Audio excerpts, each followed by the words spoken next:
Diesel owners want to know why oil leaks should be addressed. Great question.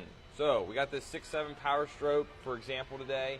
Oil leaks should be addressed because usually it's an underlying issue that is the telltale sign of why you're having oil leaks. It's not all the time, but majority of the time there's something that's causing it. And what we have found on these newer trucks with emissions is excessive crankcase pressure. Well, what causes that? It's not really blow-by, it's just excessive pressure in the crankcase that's not escaping.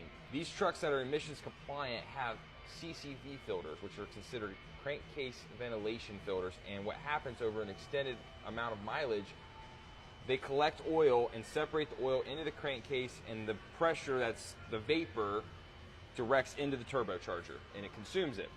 Well, this filter becomes heavily saturated in oil and it becomes non-breathable to where oil and vapor will not go through. So what happens is that pressure in your block has to go somewhere. And what it does is we see seals like around the oil pan, front crankshaft seal, rear main seals start leaking, and always recommend getting the filter replaced regularly or at least inspected.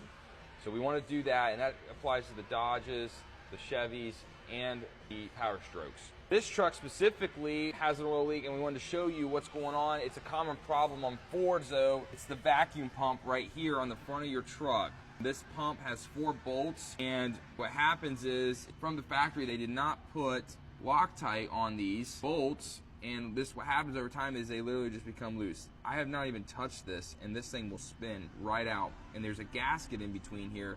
And look at this, there's just a ton of gunk and junk all around it. So we're gonna address this, we're gonna fix this one. Again, get these oil leaks addressed. Give us a call if you're in the area. We're located in Central Ohio, just 20 minutes south of Columbus. We want to get those oil leaks looked at and make sure that you don't have a CCV filter or excessive crankcase pressure that's present. So call us today. We'll be the experts. We'll give you the proper diagnostic.